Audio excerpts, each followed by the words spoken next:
Hey friends, it's good to see ya. Originally, I was supposed to make a video to go out on Sunday, but I was way too exhausted. I made this video about the history of Nicktoons, and it was just so much research and editing that it had my brain pretty much turned into a pile of mush. I needed just a little bit of time to recover, so I thought it would be fun to drop a random little midweek video after taking that time. On the heels of reflecting on Nicktoons' past, I found myself in a position where I really have the itch to check out some true classics. Right now, with my brain recovering from mush mode, it feels like a great time to just sit back, chill, and enjoy some real monsters. This show is such an icon of the 90s. It was the second Nicktoon made by Klasky Csupo, the production company behind Rugrats, and it was so drastically different from everything that Rugrats was. It sparks so much joy for me, and that's why today on our nostalgic walk down memory lane, we're gonna check out an episode of Real Monsters that taught us an important life lesson.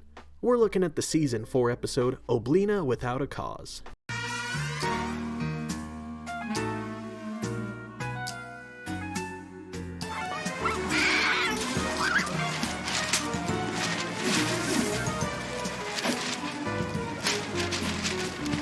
We cut to the library at the Monster Academy towards the end of the day, which is pretty much empty, save for the librarian, who's pretty much asleep, and Oblina. She goes to check out her book, and the librarian comments on how she's always the last one to check out at the end of the day. A human works from sun to sun, but a monster's work is never done. I suppose.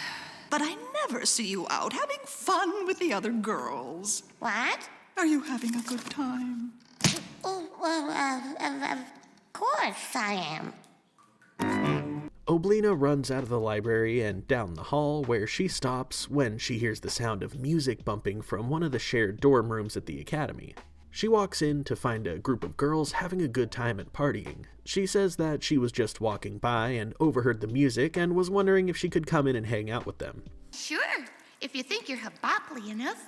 The bubble what? You know, haboply, schminky, woggly, cool. Oh, yes, indeedy. I am just as hapadoodly as the next monster. Oblina sees one of the monsters enjoying some food that they're cooking up in their room, and she points out that eating in their room is against the rules, and that if the Grumble finds out, then they'll all be in trouble. They tell her that she needs to lighten up, and that their party is about being cool, not about the rules. You are just too totally NF. NF? No fun. Well, I suppose I might seem a tad straight-laced Jew, but trust me, I'm absolutely hapadoodly-doo. Hippodeadly, happa-foodle-foo. Sorry, Oblina.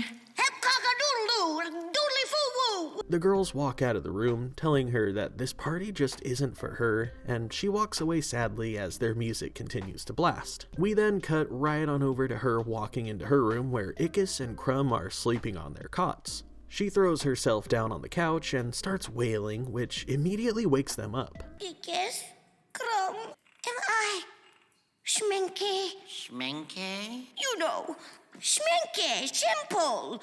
Do I have the woggle?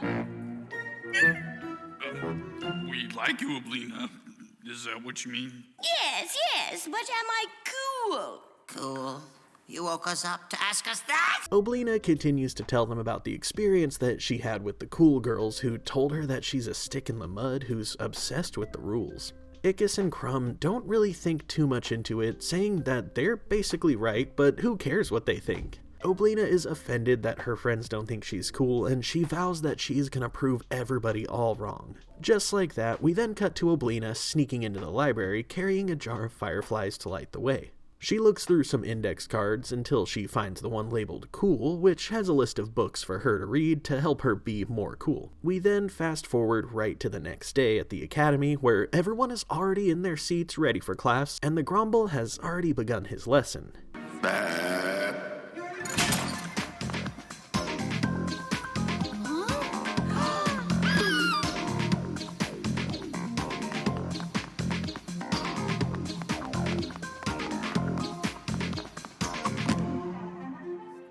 Oblina, so glad you could make it. Yeah, well, I flipped a coin and I lost. After class finishes, we see everyone out in the hall as the group of girls runs up to Oblina, stampeding over Crumb and Ickis in the process. What happened?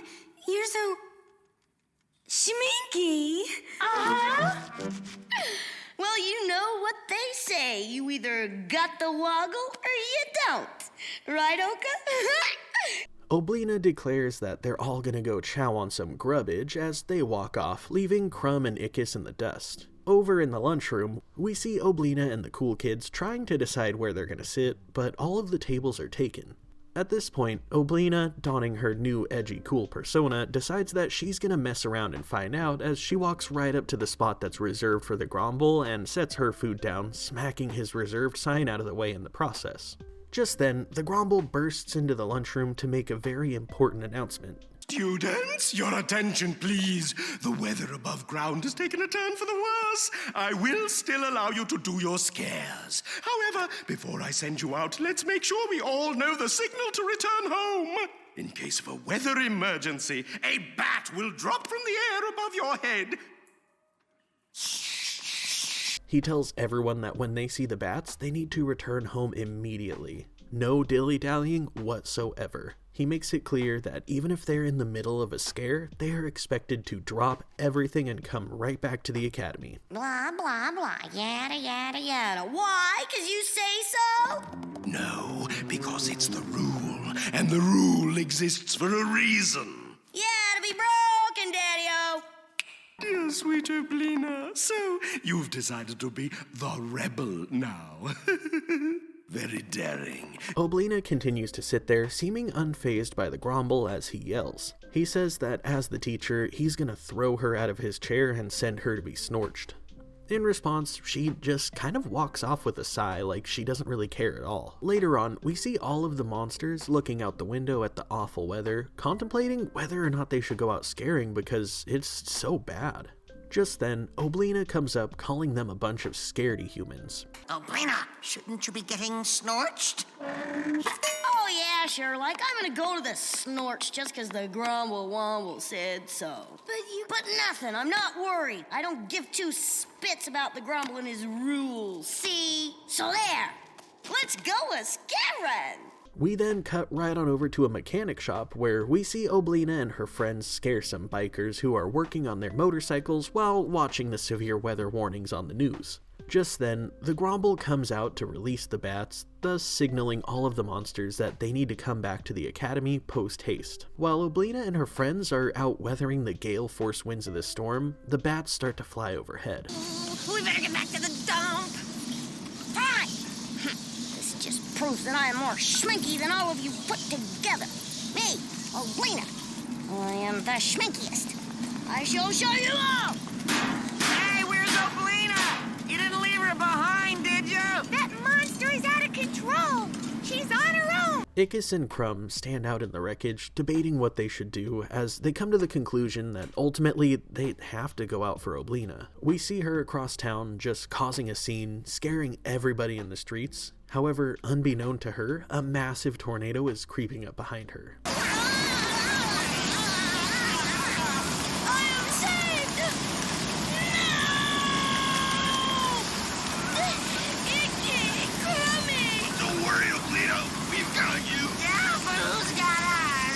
As they fly through the sky in the tornado, they come across a car that was swept up, having had its door pried open by the velocity of the wind. The three of them find shelter in it, closing the door and hoping for survival. As the car gets rapidly thrown around by the tornado, we see it get launched out and go hurling towards the ground. The car collides with the ground and it ends up crumpled as a result of the fall. Ickis, Crumb, and Oblina then fall out of the car as the door swings open, miraculously unscathed by this chain of events. Oblina immediately stands up and starts apologizing profusely for putting them in danger. She promises that she will never be cool again. Stop it!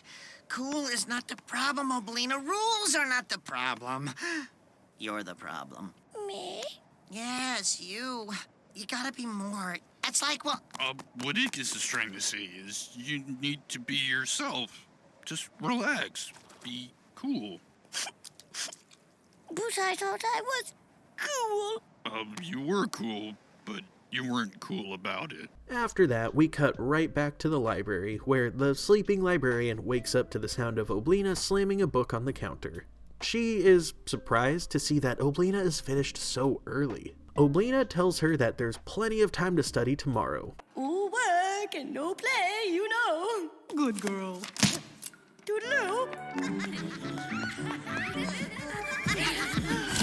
Hello, let the happadoodle begin. That's Habapa. Who cares? Let's party!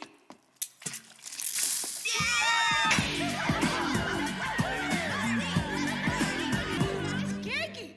So looking back at this show as a whole, I love how it was approached. It got a dark and grimy kind of aesthetic and feel, yet it still has a very charming way of teaching kind of a wholesome lesson at the end of the episode. In this episode, there's actually a few lessons that we could gather. First of all, this episode is a fantastic example of the value in always being yourself. For Oblina, she likes to spend her time studying and hanging out at the library. There's nothing wrong with that. Nothing wrong at all with wanting to further your education or even just read for leisure. However, ironically, the librarian of all people was making her feel like she wasn't being social enough.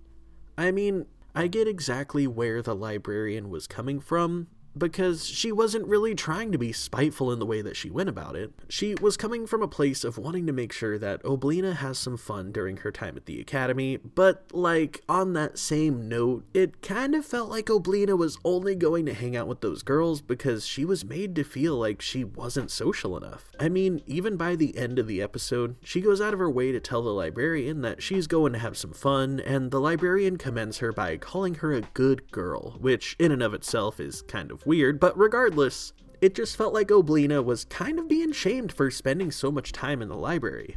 The librarian seemed like she was implying that it was a problem that Oblina was hanging out in the library so often. With that being said though, this episode is another testament to a big life lesson.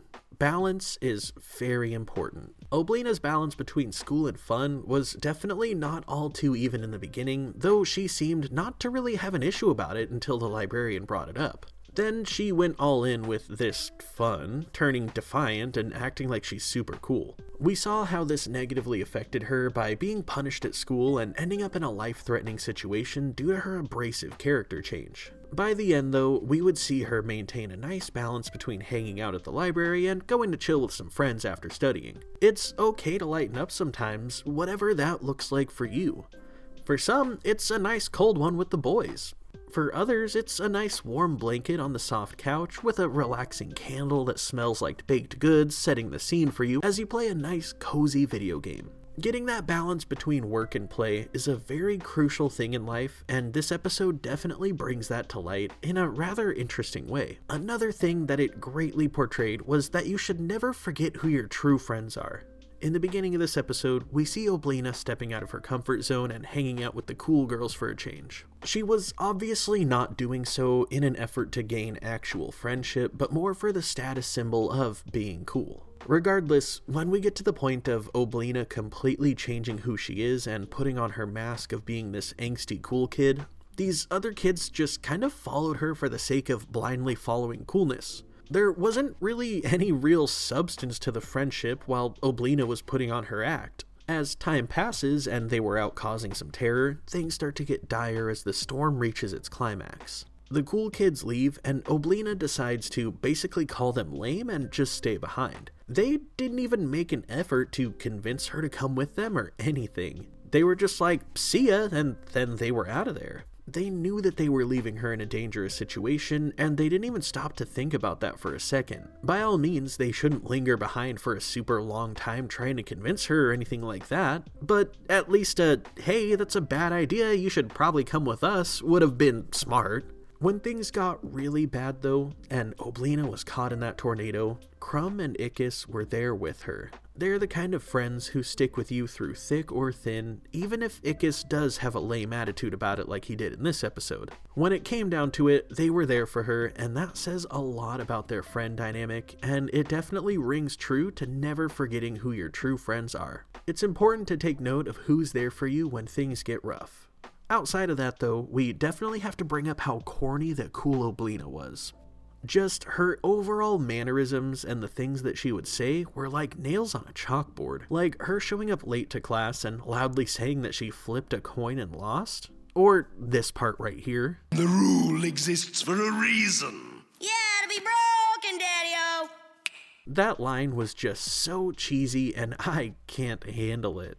Even down to the way they animated her mouth when she was parading around as this new cool Oblina. When she spoke, her mouth was so much wider and more expressive. As someone who's a huge fan of Oblina, I honestly cannot stand cool Oblina. She's just really annoying. Outside of that though, there are a few other cool things that I wanted to touch on as it pertains to this episode. First of all, I love how great of a job they did creatively expressing that this show takes place primarily in a dump. Like, for example, the room where the cool girls hang out looks to be the cone of some sort of spacecraft from the United States. Or how Ickis and Crumb's cots were made out of a microwave and an old fridge. It's interesting noticing how many cool things were hidden in the background of the show to be utilized as part of the structure for the Monster Academy. It definitely adds another layer of believability that the show actually does take place in a dump. I also really enjoyed the gag where we cut to the auto shop where the bikers were working on their motorcycles. The shop was called Grim Repair, which is a clever play on Grim Reaper. The clever humor in these early Nicktoons is definitely something that I find so much enjoyment in. There's a lot of subtle gags that just seem to kind of get funnier the more you ponder them and think about it. Winding down here though, I definitely have to bring up Oblina's voice actor. Throughout the series, the voice of Oblina would come from iconic voice actress Christine Cavanaugh. We would see her voice a ton of iconic characters over the years, including Dexter from Dexter's Lab, Gosselin from Darkwing Duck, and as I'm sure you've guessed throughout this episode, Chucky Finster from Rugrats. It's really interesting to me how the further we get into Real Monsters, the more Oblina started to sound just like Chucky. In all reality, their voices aren't really all too far off. All things considered though, I really appreciate this episode right now. This show is so great for a plethora of reasons, and I really appreciate the way that it set such a standard for what 90s Nicktoons were. The 90s were definitely the best decade for Nicktoons in my opinion, and this one was certainly a gem that I feel like sometimes goes overlooked nowadays. But what do you guys think? Did you enjoy Real Monsters growing up? Did it hold up all these years later in your opinion? Let me know in the comments down below. I always love seeing your guys' feedback. Massive shout out to my patrons of the True 90s Kids tier over on Patreon. I appreciate you guys oh so much. If you enjoyed this video, then be sure to drop a like and maybe give a little bit of praise to that pesky YouTube algorithm in hopes that it pushes this video to everybody else. And as always, thank you guys so much for watching, and I'll see you all in the next one. Peace.